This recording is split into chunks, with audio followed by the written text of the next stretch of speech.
শ্রী শ্রী লক্ষ্মীনারায়ণের কথোপকথন। একদিন লক্ষ্মী সহ প্রভু নারায়ণ মলয় পর্বতে উভে করিল গমন। সিংহাসন পরিবসি প্রভু নারায়ণ বামে লয়ে লক্ষ্মী দেবী করে আলাপন। সেই কালে বিনা যন্ত্র লয়ে নারদ মুনি হরিগুণ গানে বিভোর হইলেন তিনি। নারদে দেখিয়া প্রভু জিজ্ঞাসে করয়, কহ বাপু ও সময়ে কেন হে উদয়? কথা হইতে আগমন সবিশেষ কহ, হেরি তোমা মোর মনে হতেছে সন্দেহ। কিবা জানি কি প্রার্থনা করিয়া বসিবে, হয়তো তাহাতে উভে বিপদে ফেলিবে।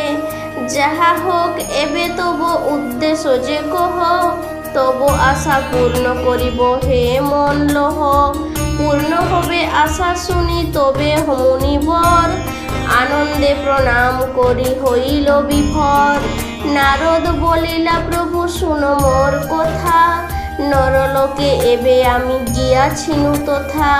হেরিলাম তথা যাহা শুনো দামোদর, কহি যদি সব কথা হইবে বিস্তর।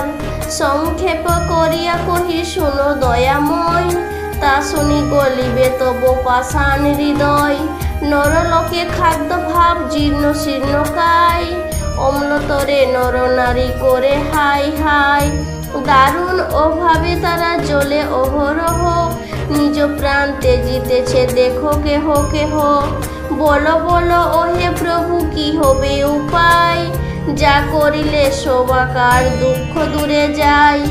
এতেক বচন শুনি কহে লক্ষ্মী প্রতি, নরলোকে দুঃখ পায় কেন হে সতী? এতেক শুনিয়া বাণী লক্ষ্মী দেবী কয়, নরনারী দুঃখ পায় শোনো দয়াময়। আমা তেজি নরনারী অনাচারে রয়, সে কারণে এত দুঃখ তাহাদেরই হয়।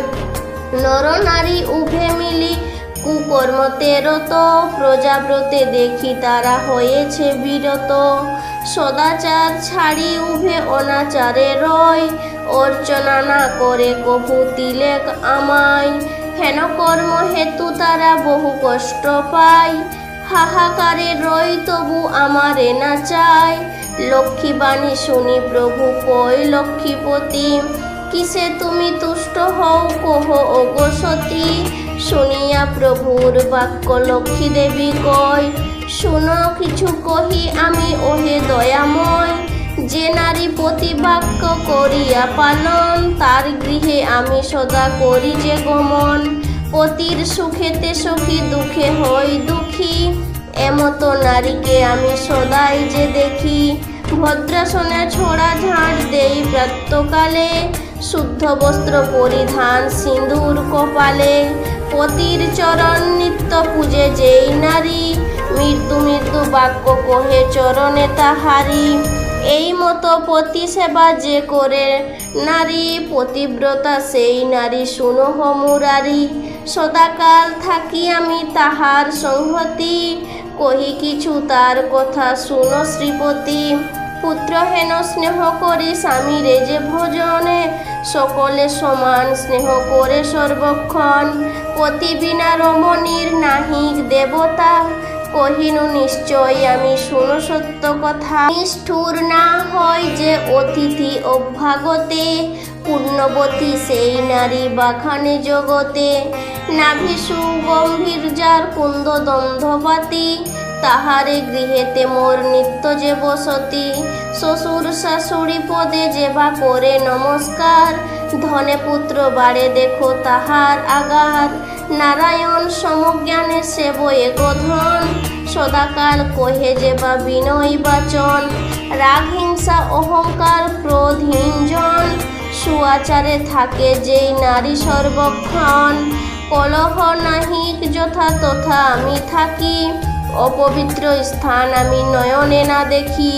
যে নারী কুটিল দেশ করে সর্বক্ষণ, সেই নারী কলঙ্কিনী শুনো নারায়ণ। কৃষ্ণবর্ণ কেশ আর সত্য কথা কয়, তাহার গৃহেতে মোর সদা মন রয়।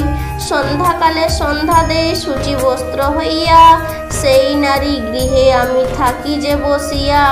প্রতি গুরুবারে যে বা মোর পূজা করে, তার গৃহে নাহি ছাড়ি তিলকের তোরে।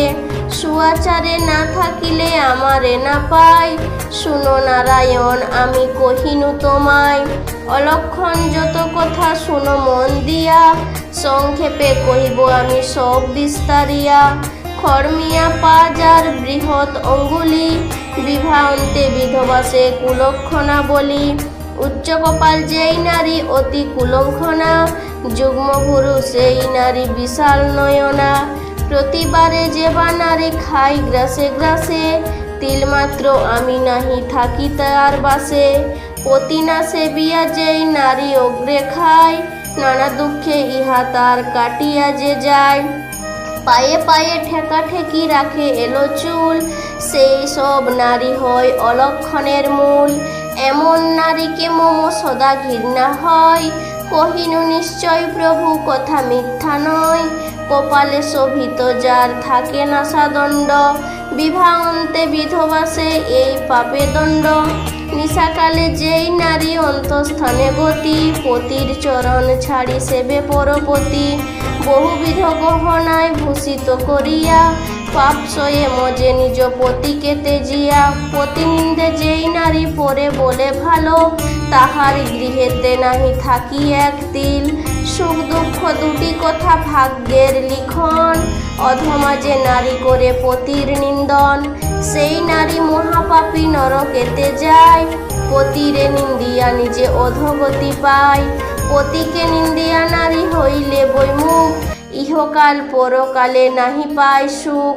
পতির চরণে যার মাতি নাহি রয়, সপ্ত জন্ম বিধবা সে ভাগবতে কই। পতির চরণে ঘৃণা করে যেই নারী, অলক্ষণা সেই নারী হয় দুরাচারী। নারায়ণ তুল্যপতি হয় শিরোমণি, যেবা নিন্দে হয় সেই অধমা পাপিনী। পতিনিন্দে যেই নারী পরে ভালো বলে, চণ্ডালের গৃহে জন্ম হয় চিরকাল। শতেক জন্ম হয় বিষ্ঠার সে কৃমি, তারপর লয় সে পশুত্বের জনি। তৎপরে হয় সেই গৃধিনী পক্ষিণী, পতিনিন্দি পায় সেই চণ্ডালের জনি। জন্মে জন্মে নাহি দেখে পতির বদন, সে নারী চিয়ন্তে মোরা বিফল জীবন। গুরু গোবিন্দের নিন্দি কহে কুবচন, সেই নারী মহাপাপী শুনো নারায়ণ। এই সব কর্ম করে অধমা পাপিনী, সেই নারী গৃহে যেন নাহি থাকি আমি। আর যত দোষ গুণ কহিতে অপার, সংক্ষেপে কহিনে কিছু সাক্ষাতে তোমার। নারায়ণ কহে প্রিয় শুনহ বচন, আরো কিছু শুনিতে যে ইচ্ছা করে মন। লক্ষ্মী কহে প্রভু আর কহিতে না পারি, তব আজ্ঞা শিরে ধরি কহি অল্প করি। এরপর কহি কিছু নরের কথন, যে কারণে ধরা ধামে না করি গমন। অনাচারী অতি পাপী নর সব হয়, সে কারণে ধরা ধামে এত কষ্ট পায়। নিজ নারী পরিহরি বেশ্যালয়ে যায়, বল নারায়ণ এবে কেমনে দেখিতে তাই। সকল নরের দোষে নারী নষ্ট হয়, নিজ গৃহে অন্ন ছাড়ি পর অন্ন খায়। সন্ধ্যাকালে নক্ষত্র হয় ভূমেতে পতন, নষ্টচন্দ্র দেখে তারা করিয়া যতন।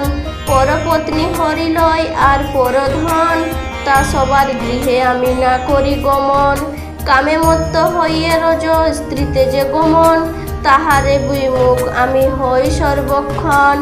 অতিথি দেখিয়া যে বা কটু বাক্য কই, তির্লাদ্য না থাকি আমি তাহারই আলয়। ঊর্ধ্ব জানু বুকে হস্ত দিয়া নিদ্রা যায়, সেই নিদ্রা অলক্ষণ শুনো দয়াময়।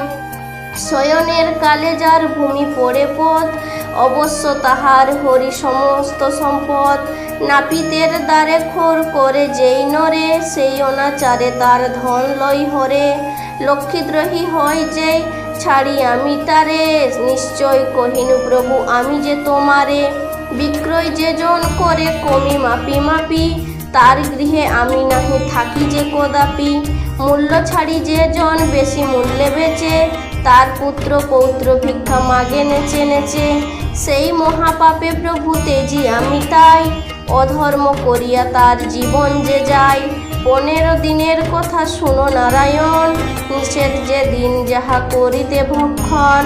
প্রতিপদে ধন নষ্ট কুমাণ্ডু ভক্ষণে, দ্বিতীয়ার নিষিদ্ধ হয় বৃহতি ভোজনে। শত্রুবৃত্তি খাইলে পটল তৃতীয়ায়, চতুর্থীতে মূলা খালে ধন হানি হয়। পঞ্চমীতে শ্রীফলে কলঙ্ক অতিশয়, ষষ্ঠীতে খাইলে নিম্ন পশুজনী হয়। তাল খেলে দেহনাশ সপ্তমীর যোগে, অষ্টমীতে মূর্খ হয় নারিকেল ভোগে। অলাভু গোমাংস তুল্য নবমী তিথিতে, দশমীতে কুক্কুট ভক্ষণ কলম্বিতে। সীমে মহাপাপ একাদশীর নিয়ম, দ্বাদশীতে পুঁই শাক ব্রহ্মহত্যা সম। ত্রয়োদশী তিথিতে বার্তাকু যদি খায়, নিশ্চয় তাহাতে যেন পুত্রহানি হয়। চতুর্দশী তিথিতে যেবা নরগণে, চিররোগী হয় মাস কলাই ভক্ষণে। অমাবস্যা পূর্ণিমাতে যদি খায় মাংস, পূর্ণরূপে মহাপাপ প্রকাশে পাপাংশ। এসব নিষেধ দ্রব্য যে করে ভোজন, সেই জনে তেজি আমি শুনো নারায়ণ। আমার বচন যে বা অবহেলা করে, সেই নর সেই নারী ছাড়ি আমি তারে। আমার চরণে যার থাকো এ বিশ্বাস, বাঞ্ছা পূর্ণ হয় তার পুরে অভিলাষ। এতে শুনি নারায়ণ মুনি প্রতি চান, এবে বলো মুনি তুমি কি করি বিধান। যদি পারো বুঝাইতে লক্ষ্মীরে আমার, তাহে নাহি বাধা হব আমি যে তোমার। লক্ষ্মীবাণী শুনি মুনি হয় ক্ষুণ্ণ মন, মিনতি করিয়া পুনঃলক্ষ্মী প্রতিকণ। মুনি বলে শোনো মাতো কি করি উপায়, কি করিলে নর নারী ধর্মচারী হয়। প্রচারিব আমি তাহার নরলোকে গিয়া, হৃদয় ফাটিয়া যায় দুঃখ যে হেরিয়া। মুনি বাক্য শুনি লক্ষ্মী তার প্রতিকণ, বলিতে ও ধর্মাচারী নরনারীগণ। তুমি বাছা কি করিবে তার প্রতিকার, যুগধর্ম হয় যেন বিধান ইহার। যদি কোনো নরনারী ভজে যে আমায়, তার প্রতি দৃষ্টি মম পড়িবে তোরায়। প্রতি মাসে একাদশী করে যেই জন, সুখে তার জন্ম যায় নাহি লয় জম। আমার চরিত্র গ্রন্থ যেবা রাখে ঘরে, সদা থাকি আমি যেন তাহার মন্দিরে। পুত্র পৌত্র লয়ে সুখে হয় ধনবান, তাহার গৃহেতে যেন হয় অধিষ্ঠান। আমার চরিত্র শুনি যেবা হয় হৃষ্ট, ধনধান্য দিয়া আমি করি তারে তুষ্ট। ব্রাহ্মণ ক্ষত্রিয় শূদ্র আছে যত জাতি, যখন তখন শুনে আমার চরিত। মোর ব্রত গুরুবারে যে করে পালন, তাহার সহায় আমি যেন বাছা ধন। যাও বাছা নরলোকে করহ গমন, প্রচারহ মোর পূজা তুমি যে এখন। লক্ষ্মী বাক্যে নারদ হইয়া আনন্দিত, প্রণাম করিয়া মরতে চলেন তরিত। সেই হইতে লক্ষ্মী পূজা কলিকালে হয়, যত সব নর নারী লক্ষ্মীরে পূজয়। হরি হরি বল এবে সবে মর্ততে আসিল, লক্ষ্মী ভয় কিবা তবে লক্ষ্মীর চরিত্র কথা শুনে যেই জন, জন্ম জন্ম সুখ তার বাড়ে নানা ধন। হরির চরণে মোর রহুক ভক্তি, লক্ষ্মীর চরিত্র কহি করিয়া প্রণতি। লক্ষ্মীর চরিত্র শুনি পাপ হয় নাশ, লক্ষ্মীর চরণে সবে করহ বিশ্বাস। শ্রী শ্রী লক্ষ্মীনারায়ণের কথোপকথন সমাপ্ত।